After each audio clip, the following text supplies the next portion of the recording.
Hey everyone, this is Kenny Collin with Marathon Money, and I really appreciate you guys listening and those who are viewing us on YouTube. For the longtime listeners, you probably just heard us on audio majority of the time, but I am excited to have Scott on here. Scott, I did not ask for your last name before the show started, so that I'm already on the like a little It's wrong all foot. good. So you It, can tell me your it's a last name. it's a great one for testing to see if it's a sales call or not, right? Like they get confused. It's Wozniak. So Scott Wozniak, and I'll start with a fun little bit. People often ask when they hear like Wozniak, the Woz, like, are you related to Steve Wozniak? I don't know if you know who Steve Wozniak Yeah, is. yeah, I do know who Steve Yeah, Wozniak. I was he about to. he and his high school buddy founded this little company. You might have heard of these guys, Yeah, Apple. small guys, Yeah, small yeah. guys. Yeah, They're going to get there, right? yeah, yeah. Yeah. So, well, on the one hand, I could honestly say that my first cousin is Steve Wozniak. We grew up together, but unfortunately, it's not that Steve Wozniak. Totally different Steve Wozniak. So, my cousin Steve, you're awesome. If you're listening, man, I love you, bro. But yeah, we did not grow up with a lot of cool Apple toys. I'll put it that way. So, no, it's a fun last name, but it is definitely not standard. So, Yeah. yeah, Man, that's amazing. At least that it brings like a fun little conversation topic coming it your does. way. And I actually get called Steve Wozniak enough by people who just kind of forget, and they're like, "It's an S, and there's a Wozniak." I'll answer to Steve every now and then. It's like, hey, I'll take it, man. There's worse people to be mistaken for. Yeah, that is 100% true. 100% true. That's right. But I wanna start off with your book, Make Your Brand Legendary. Yeah, man. The reason why I kind of like gravitate towards that, we're in a social media stage Mm, where there is few things that everybody cares about: making themselves known, making money, yeah, and coming off like an expert nowadays. yeah, And then you can say that for almost everything and in anything. Nowadays jobs want you go for apply for a job. You got to sell yourself well, you got to have a reputation, you got to have a brand. um you kind of have to be somebody nowadays. mm. A lot of entry level job is like, oh, you have 3 years experience. It's like, how am I going to have 3 years experience? Thank you. No, it's Yeah. real. It's it, real challenge. Yeah, and branding is not something for the big Fortune 500 folks. Like everybody's got be an intentional reputation that you can build. You're right, man. You nailed it. but I do like that, and I want to cover some of the stuff that you say is that you think is important that people need to read about your book. Mhm. It's like, what's the first thing about branding that everybody needs to be aware of for their personal growth? Yeah. So the book is slanted, written towards company leaders on how to build their company. But you could easily do a little bit of mental translation and apply it to individuals, and it all works the same because there's some fundamental principles. So I'll give you a little bit of the background on how I got there because it'll be how you answer the question, right? Um, my career has been either working for or going inside some of the great companies of our time that have raving fans and just trying to learn individual pieces from them. How do you do this? How do you do that? That was literally my job. I happened to be one of the senior guys at Chick-fil-A for several years. This was what I did. I didn't work in one of the divisions. I worked on the company overall. And they said, "Hey, we've got guys to run all this stuff. We want somebody just to work on the business full time." So I literally 50% of my time traveled the world, went inside the great companies, and the other 50% came back and turned it into some sort of upgrade program for the company. And so huge learning. And at first I'm thinking I'm learning all these discrete skills and systems. And what I began to notice, is that there's a pattern that everybody has. It's the same set of systems. And the way they apply it, like their personal details will change, but there's at core some of the same things, which gets down to like there's three fundamental questions we began to realize that all customers are asking, or if you're thinking getting a job, all employers are asking, or this is just how humans find and discover and commit to people that they really love and get all into. And you can do it as a company and you can do it as a person. There's a pattern. And so we ended up doing was writing this little engine diagram, right? And it's got fuel pouring into the engine. And then there's 3 gears, a big gear and 2 little gears, and then a belt kind of keeping all the gears coordinated. And so that I'll walk through what these are briefly, and you'll get this idea of you stack them. This key, there's not one thing, it's a stack of things. And it looks like magic when you look at the outside. I'm like, oh man, how do you do that? And those guys got lucky. It's like, no, they did it again and again and again. I mean, Apple, right? It's not like they had one lucky product. Like it is a system of things they put out that they can change product and industry, and we still love them. So how do the great brands do that? And so that's what I'm going to walk through. First, the fuel that goes into the engine for the company, we say is a customer insight. Now, you might want to think individually, like, hey, the employer insight, my boss insight, who is it I'm trying to make a raving fan of? But I'll frame it in terms of companies. The customer insight. Do you really know your customer? Do you know who this is for? And what we find is a lot of people have customer data, not customer insight. They know facts about them, but they don't know why, right? Not just what their behavior is, but what the story is. What are their goals? What do they want? Because let me just put this bluntly. They don't care about you and your stuff. They care how you make their life better. You're a means to an end. And so, can you show up in a way that, like, what do they actually want? And if you can frame all your stuff in like, hey, it's not just about me, it's about you and how do you get there? How do you get to where you want to go? And I'm going to help you get there. I'm a means to making your life better. Do you really know what they want out of life? Do you know what their big goals are? Do you know what they care about, what their frustrations are? Not just what their data behavior is, but the story behind it. And the more insight you have that you pour into the engine, the smarter and better everything else is. You can generically guess or just kind of throw stuff out there, or you can specifically know these are the people I'm talking to. What do they care about? And frame everything in their terms. And so customer insight is the fuel. Do you really know these folks? Now, that's for us to make us smarter, better. For them, there's 3 gears. And the first gear is not where most people expect me to go because, it's raving fans and legendary brands, and it's thinking marketing and sparkle and AI and yeah. Here's the first gear is we call operational excellence. See, the first question they're asking, remember, there's 3 questions: is can I trust you? Can I trust you? And that we say it's first in sequence and in priority. Nothing else matters until you get this right. Can I trust you? And if you skip this, if you go to hype and fluff and excitement, but you don't show some sort of trust building signals, it doesn't matter. And the key to trust is actually consistency. I mean, you've got to be there enough. And like, there's only a few things usually, but a handful of things you got to get right, and you nail them with consistency and you earn trust. And that is the first stage of any of these relationships. Can I trust you? So did I follow up with a commitment? Did I deliver what I said? When you check on it, did it actually validate? If we say it's good, did it actually show up good? Can I trust you? The fundamentals of operational excellence. So like in a business world, like when I was with, restaurants, is the food tasty and fresh? Was the staff friendly? Did it come on time or did we take too long, right? Was the space clean? These aren't the fancy things. These are the fundamentals.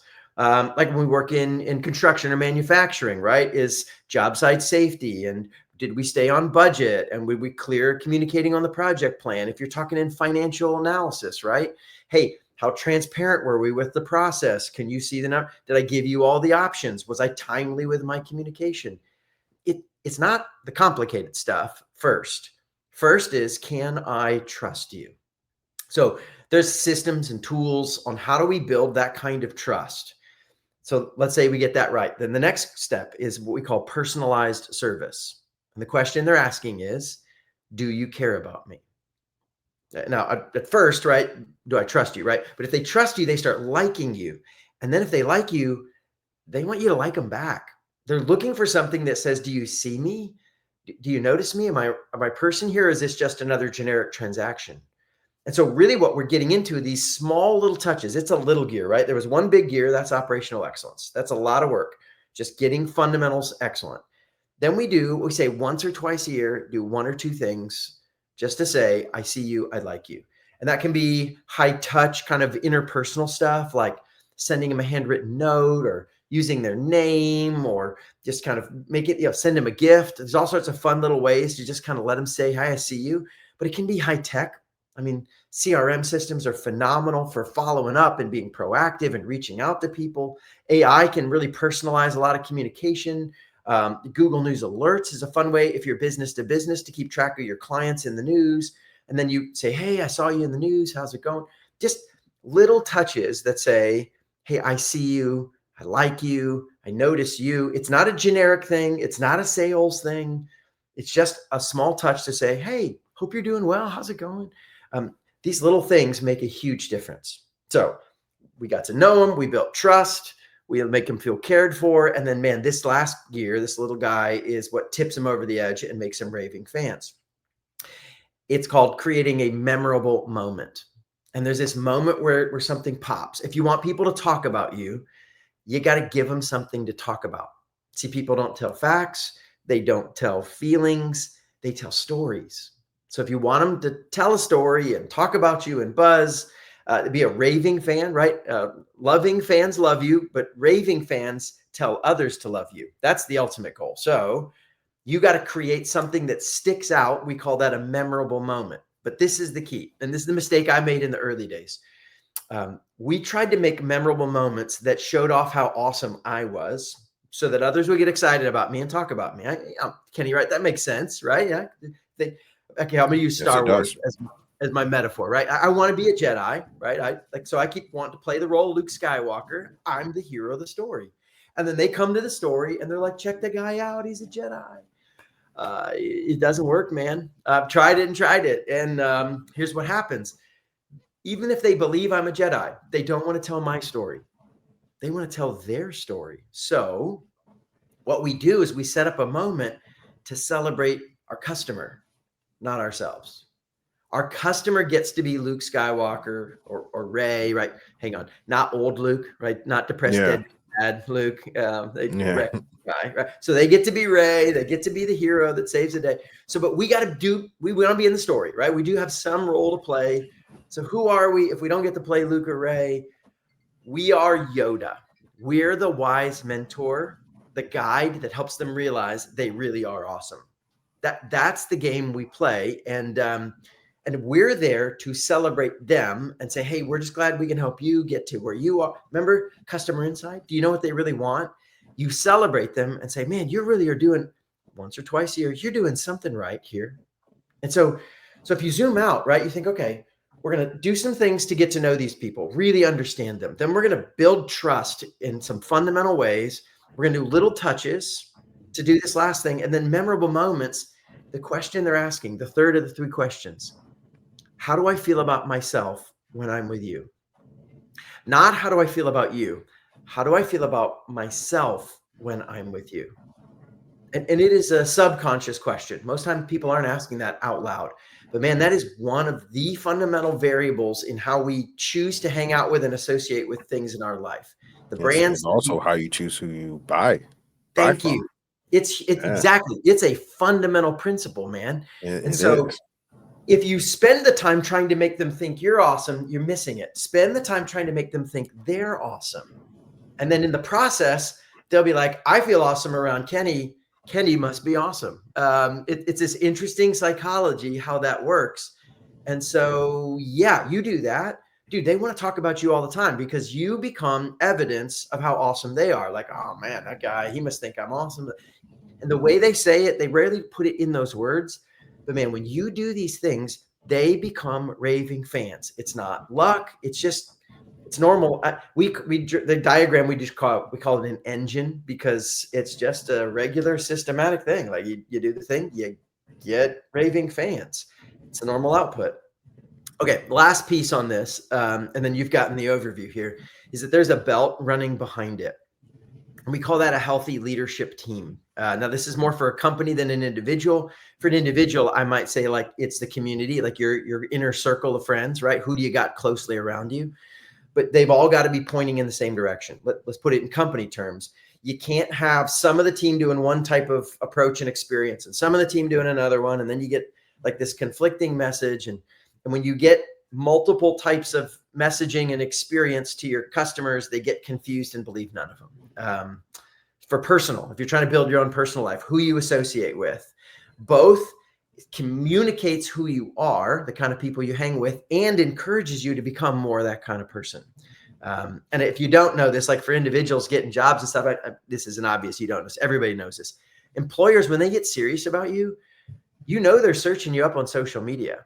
Like there's whole software programs to do this. It's not even like they have to go type it in. They just load up like Kenny, pop in the info that you gave them on the resume. It finds you and it shows all the stuff you're into and what you're doing and who you're hanging with. And even if it didn't look bad, right? If you want to, that's an old statement. I don't know if you heard this. I heard this growing up. And for me, it's turned out to be true. You want to know who you're going to be in the next 5 years? Look at the books you're reading and look at the top 5 people you hang out the most with. Now, I would edit that to say, I feel like it's such an accurate statement, but it's so much more. Yes. Well, and I would say books you're reading, that's very old school, right? Now, no, it's so, I think the books you're reading is so accurate.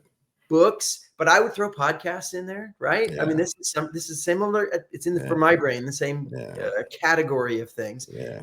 Read good books, listen to good podcasts, get good ideas in your head, and then hang out with people that are going there, doing the stuff being the person you want to be. Like, man, so you got to get a crew that's all in together. And when there's a crew that's all in together, everything works. And if you've got a disunified crew that's like, hey, you're on your own, good luck with that. Man, it just doesn't work. And so I learned that lesson the hard way, both as a person and trying to build companies. If you don't have a team that's aligned, you can't get anything meaningful done. So no, you cannot. And I want to go, I'm going to go off where you left off first, but I want to go back. But like, I believe that statement said who you hang around with is who you're going to be in 5 years. I believe it comes down to the books, the music, the things you watch, the advice you listen to, even the correct responses when you get corrected, how that person corrects you, how is your team that you're part of corrects you in a way that is for growth or puts you down. All that stuff affects you mentally. Yeah, man. So I think what you said is such an accurate statement. And just to go back in the beginning about, branding and building trust. I have a ton of people that we have this large group of like people that we build over the course of the years that have like maybe like 15, 20,000 people in this group that constantly talks. It's like hundreds of messages that goes through. I would say about maybe like 10 or 12% of them have their own business. Nice. In that group.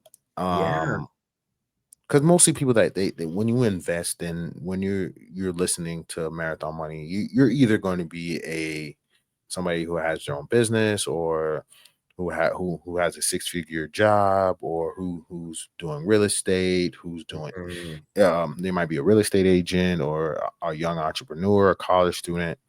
And I noticed one thing: everybody wants to know how to get themselves out there. And one thing I do realize, doesn't matter if you're an individual, a business, or part of a team, is being consistent. And that's the only way you can build trust. It's really like the only way. Like if your brand keeps showing up, they're eventually, even if it's after 20, 30 times, even the most reluctant individual clicks. Yeah.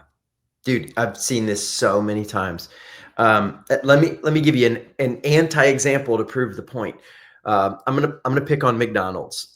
So fair warning for the record, I love McDonald's. I grew up on them as a kid. They're special. I've got friends who worked at the headquarters. They're smart people. They actually make a lot of money. But right now they're really struggling with their image for excellence and quality in the US. McDonald's Global is actually a whole other beast. They're like high quality everywhere else. And sadly, here in the home base, we're struggling. And I've talked to these folks, and the McDonald's leaders are like, this is not fair. We're not that bad. We're pretty good most of the time. In fact, we're awesome a lot of times. And the truth is, it's correct. Like, we've done numbers and numerical studies on their excellence and their quality. And I don't know, man, have you ever gotten lucky and gotten McDonald's fries when they just happen to drop? Like, you're next in line. Oh yeah. Son, listen, no That's offense to my Chick-fil-A friends, but I yo, think that's McDonald's has when the they're best. just dropped and they just freshly put the salt on them. Dude, maybe we need to pause the recording and go get some. Go get some, right? This is hitting right now, Like, isn't it? Right? It's when people legit. tell me they don't like McDonald's, I really look at them. You're a closet McDonald's. You Thank you. go in the Thank closet you. and you eat that. Don't Because lie. when it's right, it's It's amazing. right. Thank you. But the problem is not that I've never had good fries at McDonald's. It's I have also gotten unlucky, and those fries have been cold and chewy, sitting there for 30 minutes, right? It's not that they're never awesome. It's that they're inconsistently awesome. See, here's the hard truth. Being inconsistently good earns you the same amount of trust as being consistently bad. The problem is not that they never nail it. It's that I don't trust them. And that's what's happening in America. Inconsistent excellence earns the same trust as consistent failure. There's no half trust, right? You There's trust no. them every time, or you don't trust them at all. You're like, maybe, but I can't count on it. And that's where they're struggling. No, the moment when somebody says maybe I can't count it, they don't really trust you. That's It's it. just It's really done. not no offense. You ever hear that? Oh, I don't know if you ever seen on social media. It says like, I'll give you $1 million if you call somebody that you know is not going to answer. Like there's like it's like call somebody right now that you know is not going to answer. It's like that's like that trust is like it's like that person's so inconsistent. Like, but there's no in between. Like people Mhm. think there is a fence, but there's not. There's not a There's fence. not. And the reason why we keep going back to McDonald's because you still have hope. That's it. That's it. It's really because of hope. And so they do, and we did the studies on this, and there's some of the data. I'll cut to the short version.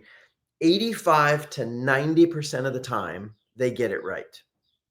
85 to 90% of the time, depending on the region and time, we're in that, and they're like, come on, that's pretty good. Like I've got teenagers at home, my kids still in school, and listen, 85 to 90 is not a terrible grade, right? I mean, we could do better, but you're probably not going to get an epic bad, in trouble for most families getting an 85 to 90 on stuff. But in like, if you want business and life and friend, like this next level, 85 to 90 is enough to make you famously bad. I mean, enough to people like poke at you. So you're right. Like there's enough in there that you get it and you're like, oh, maybe this time. But we doubt it because even 10% inconsistent is enough of a problem. So listen, this doesn't mean you have to be the best in the world 100% of the time. It just means you can't drop the ball on the regular. And you don't have to be perfect. Chick-fil-A is not perfect. No brand is ever perfect, but you got to get above 90%. And how high, how excellent. We do this unofficial continuum, right? It's all about the consequences. How big is the mistake cost me? So maybe on the low end is fast food, right? You mess up a sandwich, I can get you a new sandwich. It's not that big of a deal. Maybe on the other end of the spectrum is airlines, right? Like, hey, we only crash 1 out of 1,000 flights. Like, it's good. Like, no.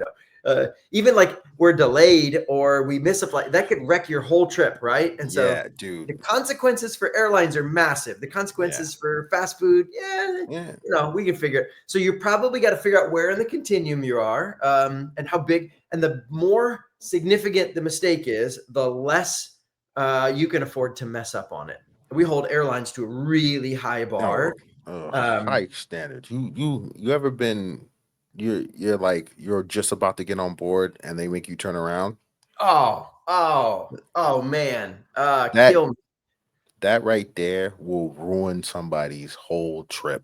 Even if Oh, the flight is only a 3, it will just yeah, ruin the you're just like entire. your attitude, your energy, like it's just like the world sucks and these people are the worst and like everything's bad. Oh yeah. No, I have a couple of airlines that are on my no-fly list. Like I don't care if that's the only direct flight option. I will take a 3-city wraparound. I'm not getting on that airline again because they've done that to me and it ruined my day. And I'm like, no, never again, man. Yeah, that's real. So consistency's the game. And it's not just like, 75, 80%. Like if you're going to do it, you've got to truly, they'd say, no, man, Kenny's always got this part. We know this thing's going to be all right. And so that's one of the first things we challenge them. What are the fundamentals that you got to get right? Make your short list. Do you know what they are? How closely are you watching these 3, 4 things? Check. Like if I'm going to do this, it's got to be done with excellence. What are those fundamentals? Because until they trust you, well, think about it. If they don't trust you and you tell them all sorts of cool, awesome, hey, I really like you as a person, they don't believe you. They don't trust that you're telling them the truth. That you've got to build trust. And you just show up. There's a certain amount of like, just stay with it. Don't lose your cool. If you're doing sales, right? You do multiple reach outs. You don't lose your cool and get mad at them the 9th time they don't reply. You just persistently gracious about it. Hey, got another idea. Hey, what you said, loved it. At some point, they're going to be like, man, that guy actually, or if they are a client and you're like, hey, how often do you communicate with them and let them know what's coming up and do all the details? Of course, this is where each industry or role has a different application. There's a certain amount of like just stubbornly, consistently make it happen. And at some point you tip into the scales of people that aren't. In fact, I was just reading about this and I think you're a great example of this, Kenny. I'll give you one easy one that I could say. I think I was looking at it and it was like over 90% of the podcasts out there never made it past 10 episodes. Yep. Right. They got started. They didn't have an immediate millions of fans show up and they said, screw it, I'm out. Right. I can tell you right now, our first episode we had, it was so bad. By the 5th episode was like, man, me and Cam was like, man, I don't think we can, like, this ain't for us, bro. Like we listened to it, it was like, this is horrible. But we kept on doing it. There was a few times where we like gave up because we didn't know how to monetize. Yeah. And have a website. We're just once a week getting up and doing the show. And you realize you put in some effort, and you're 100% right about the consistency. We weren't consistent. Like we would come on the show and give like 60, 75, 80% effort. And over time, we just like, okay, we see it now. And like, well, let me interview you. I know I'm supposed to be the guest, but like you've been through this.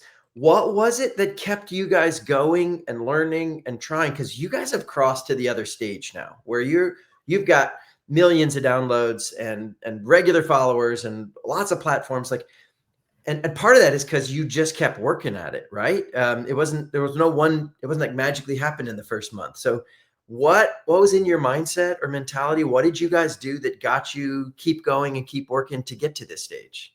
I think it's about we started creating goals and milestones. Yes. Yeah. And that's what I started realizing. Okay, we would say like, all right, let's get our first sponsorship, even if it's like $100. It end up first sponsor ends up being 1,000, but you know what I mean? Then it was like, all right, let's create a website. We create a website. Let's start to do a subscription service because everybody was asking for it. It came down to what you were saying. The third point you made about, yeah, it's good to be 85, 90.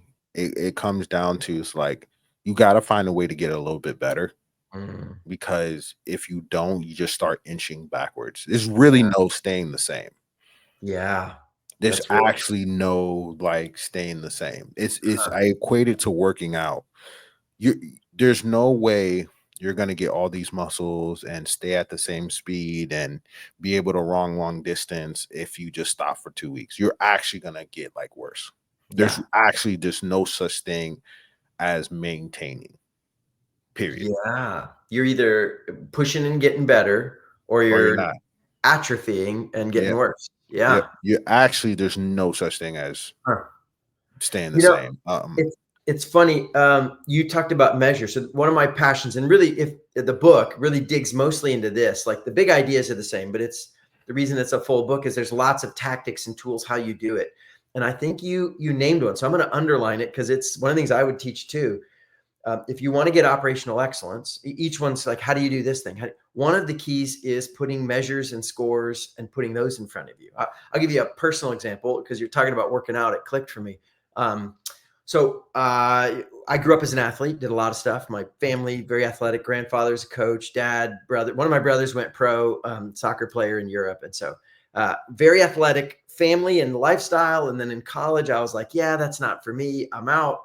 And I kept eating like I was a hardcore athlete, and I didn't do any of the exercise. And Kenny, it was a medical mystery. What happened next? I gained 55 pounds and lost a lot of muscle and got real tired. And apparently you can't just, totally become a slob.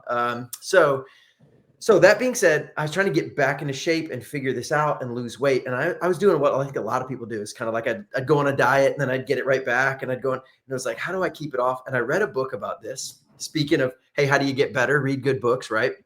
And he said, okay, here's the number one behavior of people who keep the weight off. And it was not a diet or it was this one thing.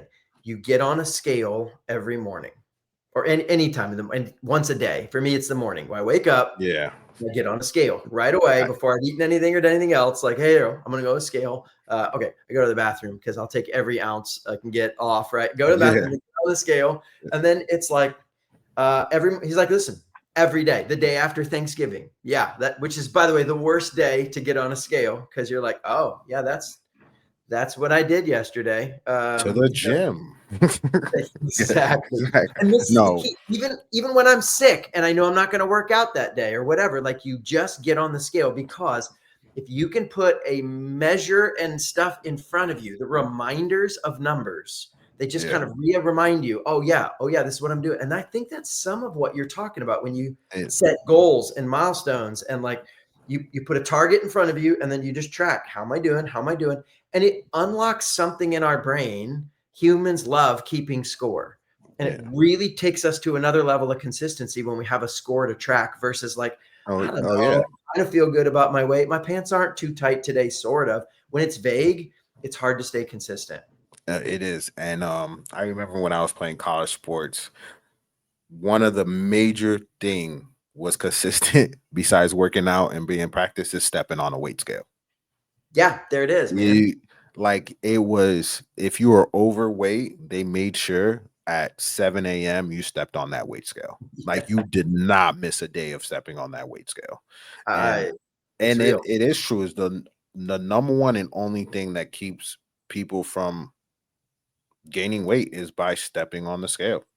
It's like, it's not really diet. It's like something that has to be measured every day. And the same thing goes for business, and the same thing goes for personal finance.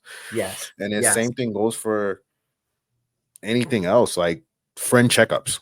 Yeah. You know what I mean? Like people, you checking up on people checking up on you. It's like, where are you at in life? Like, have you checked up on yourself? What are you doing? One thing I do want to ask you that popped up in my head was, there's a lot of brands that made it big. They're no longer exist. And a lot of people have all kinds of theories. And one of the theories we always came up with when we would do a study on like JCPenney's or a stock that was huge and they completely bust, they were great. They were innovative. Do you believe when a brand stops being innovative because they reached up Mount Olympus, do you feel like you can stay on Mount Olympus without tweaking your brand every couple years?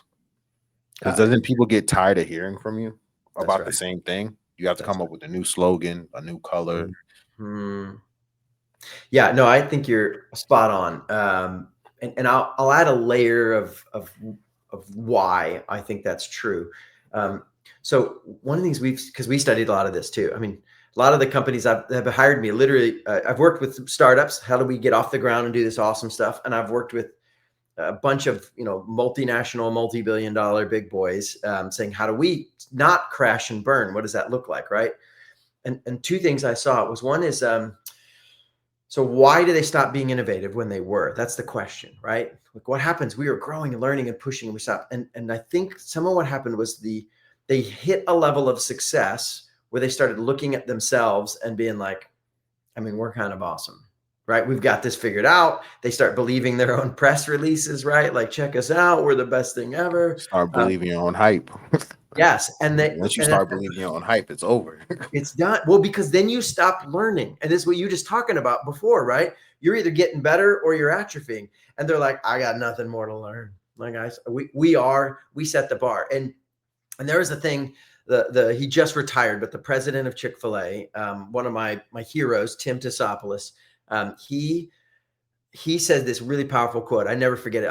I think I was there for like the first week, talking with him. Still remember the room we were in, the meeting we were in, and he's like, "Oh, don't forget." And I was like, "What? I got to write this down."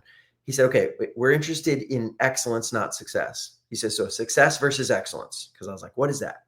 Success is my performance compared to others, but excellence is my performance compared to my potential.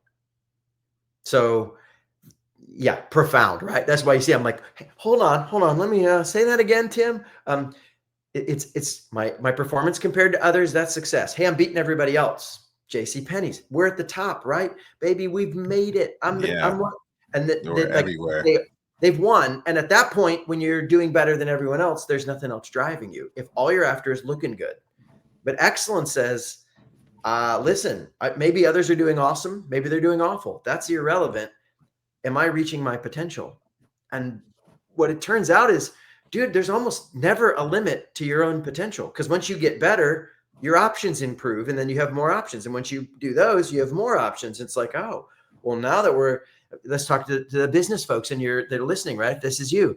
Like when it's just you and you're getting started or you're running a small team in your company, you got a certain amount of options and you're going to push that. When you win there, when you reach that potential, it's going to create more options. You can hire more people or you're going to launch to more locations. You're going to get promoted to the next level.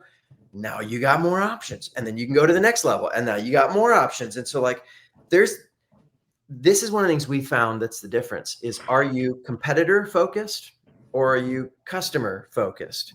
Because there's always more ways to serve your customer better. This is why customer insights got to be the fuel.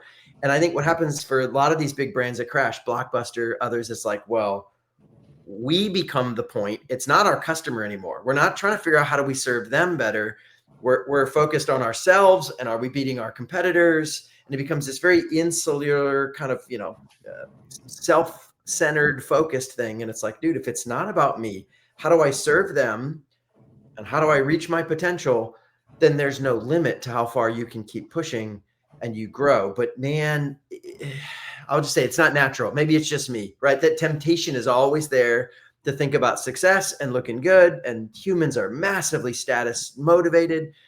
And if that's all you've got, at some point it's going to not be enough and you'll quit doing the work. Like exercise for me, I'm at a stage now. I got to a really healthy weight. I got back to like my athletic size ish. There was a time probably like you, and I was so hardcore. It was like I was doing 6 hours a day. And I'm like, I'm not ever going to do that again. Not because it wasn't. I got 6 hours. Right? Yeah, you can actually get back to where you want to be if you get more efficient. That's so right. Less time. So I'm one step down from I think my athletic peak was, but honestly pretty close. And I'm like, all right, great. But like, so why keep trying? It's got to be more than just like, I don't want to look dumb on the beach, right? Like, okay, I got to that stage where I'm okay. Like, why? I need the energy. There's got to be something deeper about driving a life. And you got to have more than just the surface status motivation. Because then once you get there, then you'll be the person who spikes and crashes. You need something longer and deeper, some sort of goal or purpose that is more than just a momentary, I want to look good, whether that's as a company looking good or as a person. And so some of this gets into deep stuff where you figure out what's our why, right? Why are we doing this? What are we doing? And you figure that out, man, you get to this never-ending game. And I call it a game because I try to keep it aware, like my identity is not in all these activities, but dude, it's a super fun game with challenges and adventures. And I got to this level and there's another level. And the fun is playing the game, not getting to a spot so I can quit. You ever heard of Simon Sinek? Oh, start with why. Yeah. Oh, Yes. that was Love. like my first ever TED talk I ever seen. Oh, And dude. I probably have the Wright brothers story, the Yes. Apple story, Come all on. memorized. Like Yeah, it was such a great way of the way he put things to tell you like it's not even it's not even about being the smartest or having the mm, most mm. things. Um, it was simply having a really good reason that just gets you not to stop. Wait, because listen, that's 90% of the game is just outlasting all the guys who kind of did it for a fad and then quit. We were just talking about this, right? The consistency over time and how if you just keep learning.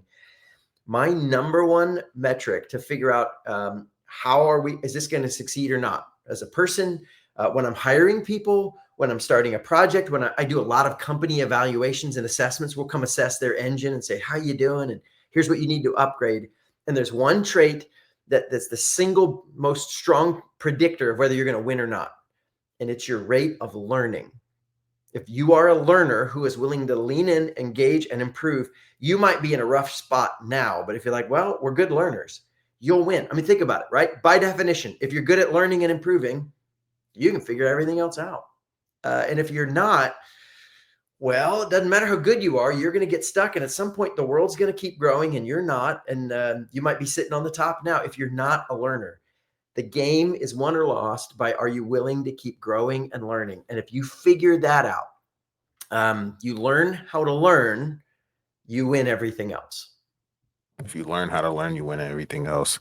And I want to go back to the topic you said if the world will keep growing and eventually you stop. Mm, And I think a lot of people don't think about it this way. Leave a place that you grew up in, go away mm. for 2 years and come back, and you'll be like, why did everything change? Yes. In Yeah. your own mind, you're thinking back. It's like you're thinking like, oh yeah, everything's still the same. Because everybody you talk to still talks the same, still Yeah. acts the same, Yeah. they have the same voice. But when you get back to that city, all these new buildings are up, all Mhm. these new things are happening, all these new people moved in, Yeah. and so much have changed. And people don't realize the world is going to move on with you or without you. And there was this one girl that told me something about a year and a half ago. And she said, time is going to move no matter what, Hmm. period. You might Hmm. as well just do it. Whatever you're working on, be consistent, work out, eat right, go to school, get the best job, do the Right. thing that's going to, put in the work. If you want to travel, you want to do this, you want to build a company, you might as well do it because time is gonna move on anyway. So you might as well be a good learner. You might as well do all the hard things, you know, Yeah. be a good person, try to change your ways, Yeah, man. you know. Yeah. So I think all that's like just to go back to like building your brand, I think all that stuff matters. It's like people just think it's like, oh, I just got to get out there and be on social media. It's more complex and psychological than that. Yeah. Yeah. And you want, this is a great example of this, man. Talk about social media stuff. The platforms are regularly changing their algorithms and what they promote and like. And so even if you got like this, like, Kenny sat down with you and you spelled out for everybody, here's exactly how to win in 18 months, at least two of those major platforms are going to change it up a little bit. And it's actually like, well, now long forms there's some fundamentals, maybe like we show up regularly, but the questions you ask, and then what your audience is going to grow and change, right? What they care about, they're going to shift. There's going to be new things happening in the world. They're going to want to hear, what do you do with this thing? And like things are constantly growing and changing around you. And you're either, we said it like this is our third time coming back to this theme here. You're either growing with it or you're atrophying. Like there really isn't a middle zone. It's because the world is always in motion. Time's flowing. People are learning. They're tweaking. They're changing. And you're either flowing with them or you're not. And that feels daunting, but I might rephrase it like, you don't have to figure it all out today. You just have to start learning today. And if you just tweak, let's talk money, right? Marathon money and long-term stuff. I think one of the most under recognized, undervalued forces is compound growth. Compound growth changes everything. And it ends up becoming epically powerful. And we think about it in terms of money, right? Like you put some money in and just let it start accumulating over time. Time itself is the single biggest factor there. But that's also true of personal learning and company improvement and any one of the things you're working on in your life. If you just like 1% better, they'll never feel like at any moment 1% better totally changed your life, right? Like, our brain got 1% better. We just got a little bit, but and you tweak it and you tweak it and you just start stacking 1% on 1% on 1% on 1%. And in a matter of years, it's like, oh, I'm in a totally different place because It I made just me tweaked it 1% at a time.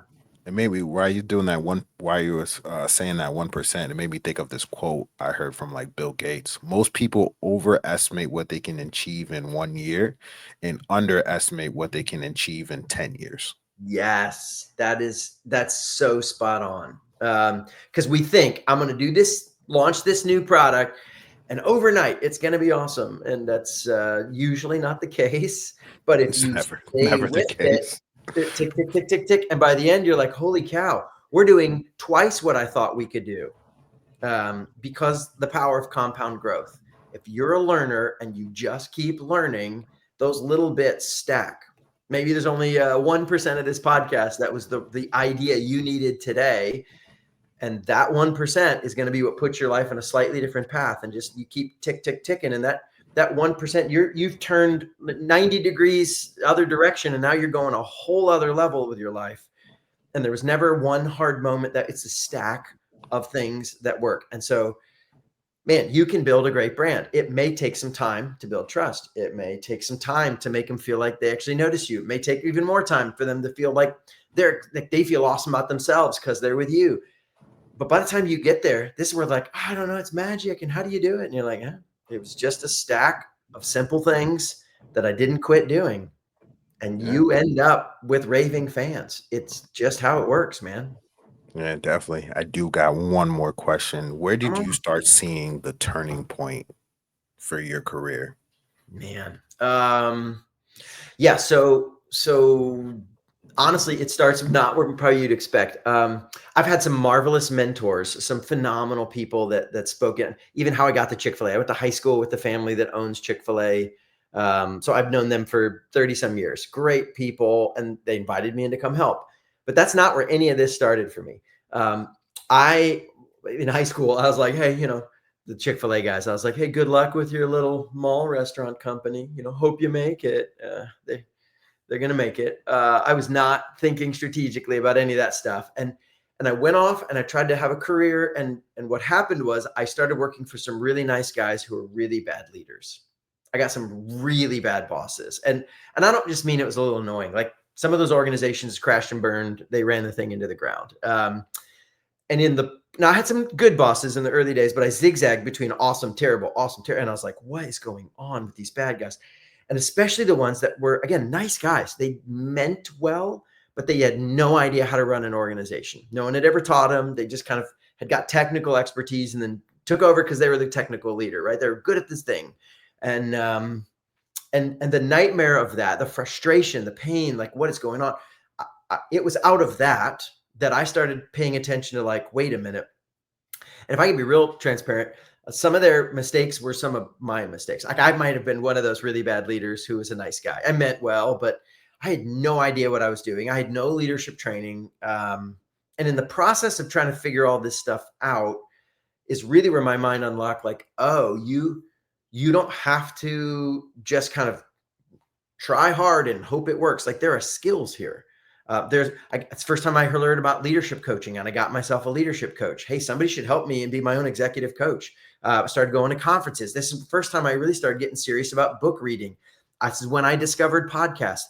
It was out of my pain and my failure and all these problems that I was searching for, like, there's got to be a better option.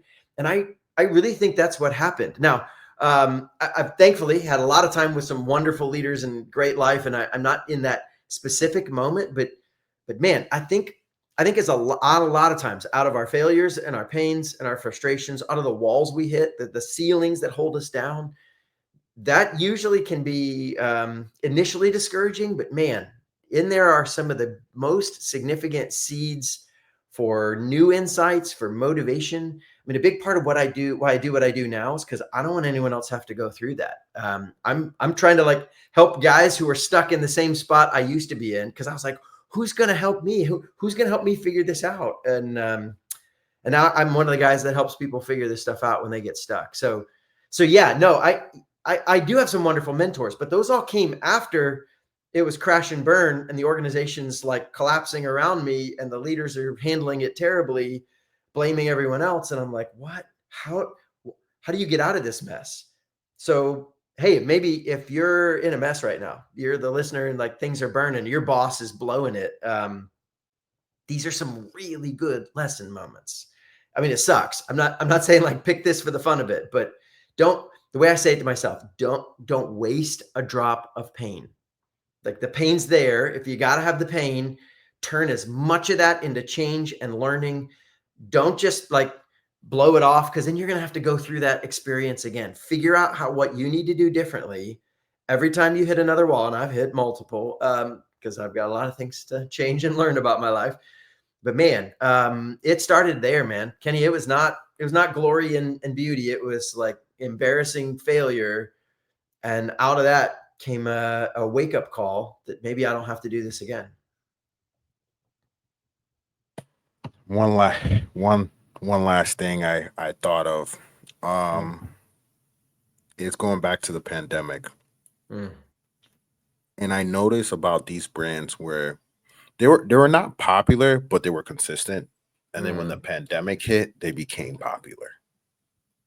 Yeah. And I was explaining this to somebody. He says, like, I'm starting to think the game, because we during the pandemic, we became popular as well. Okay. We didn't actually, like, before 2019, we probably had maybe 30,000, 40,000 listeners Okay. before 2019. Yeah. Yeah. That was, and then when I say that, that was on a good day, like on Okay. a Yeah. like That's a peak. That's not. yeah, That's it's not like good. Yeah. peak. It Mm. but we did it for so long, and then everybody got into podcasts, everybody got listening, trying to make money. But I was watching other companies, and we always try to figure out, man, like, how did we get to like 150,000? How did we get to 250,000? We really didn't look into it. But when I started looking at other companies, it's like, man, they've been doing this for like 20 years, and it took them like until the pandemic for them to get popular. Mm. And I was just thinking about the level of consistency, and I was thinking about, it's like you almost got to do it until you get the environment right. Hmm. You got to be so consistent until Yeah. your time and your environment gets right, because like you got to keep taking that hits, that pain you keep talking about, Mm. and keep turning it, and you might never see any results. And then one day your environment's going to be right, and it's going to be boom. It's just like a Joseph in the Bible. You know, he did all that time in prison. Oh Kept, yeah. kept, So I happen to know that story. If your listeners yeah, don't, dude had a lot of well, his family sold him into slavery. He was yeah, the star, then slavery, but then he rose his slavery to be like the top slave running a deal, and he was falsely accused and ends up in prison. And is like, what was all this for? And then the nation goes through a crisis, right? Sorry, I'm yeah. jumping in, stealing your story, but right, No, no, you good. Keep right, going, keep going. yeah, And, he's the guy that they need when the crisis hits. yeah, and I'm starting to realize, like, and he kept being consistent, kept being faithful. Yeah, Any other even when prison, others were bad, he showed up, yeah, and like even in the prison, he's like yeah, stepping up and serving the guards and being yeah, like the just guy in kept, the prison. and it was, and he still got kicked in the face, and things were still bad. Yes, he it's did. like it's like I turned this pain into an opportunity. You just gave me more pain, but Yeah. I realized, like, in every situation, you got to do it so long Mm. to the point where, like, the environment changes for you, Yeah. and then you're the master of that environment. And sometimes that environment only lasted a year or two, but it's Right. enough to propel you above everybody else and Yes. sustain you. And if you're a learner, you learn how to change. Now you That's have the it. capital, now you have the resources. You just got to be Mhm. a learner. If you're a learner, you can change and you'll stay above, you'll constantly be at the top of the mountain. 100%. Yeah. Maybe seen this online too. I've seen it with others. Like there's the people who suddenly go viral, right? They have that one thing and then they go viral. And some people go viral and it launches their career and they like suddenly they're awesome. And some people go viral and then a year later there's nothing left. Like that was it.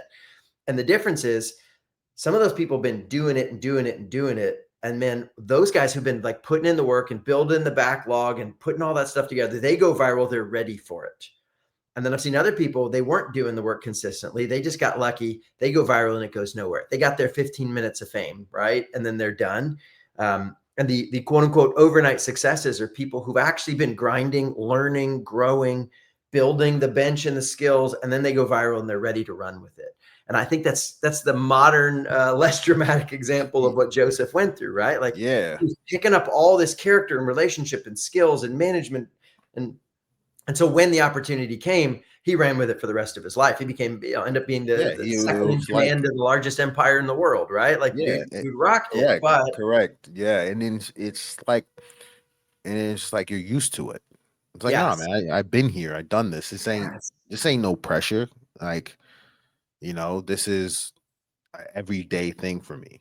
yeah, it's who you are at that point because you have become somebody different, and that's the goal. Is not just try to get an outcome. The goal for me is to become a different person, and I'm just constantly trying to become a little bit more, a little bit deeper, wiser, richer. Like whatever the thing I'm working on, there's plenty to work on. And if that again, my success or my excellence, right? It's me versus my potential, and that's never going to run out. And that's a if that's who you are and that's the game you're playing is I'm a learner and I'm a grower, you're going to win. The only question is when.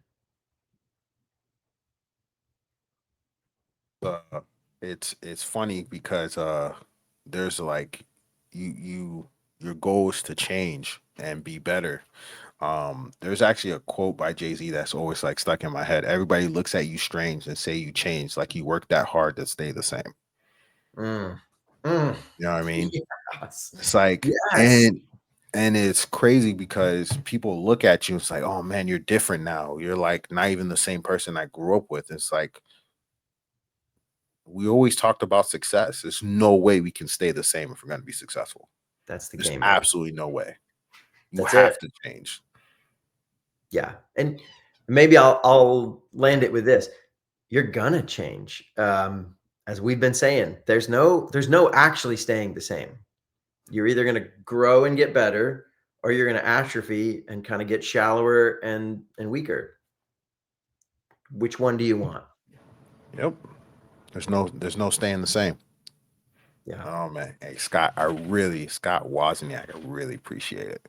Dude, I this was really awesome. appreciate Man, it was an amazing conversation. I encourage everybody to read the book. I Yes, encourage sir. everybody to check Scott out. Definitely, if you have a business, reach out to him. Anything you want to say, Scott, before we like hop off? Man, don't settle for regular. Like, why? It's not magic. It's not luck. It's a set of systems. Just start stacking your systems and go build raving fans and be a legend. Anyone can do it. They just have to build the set systems. It's available for all of us. So don't settle for regular stuff. Go be a legend. Everybody can live the life they want. Come on, man. Yes, sir.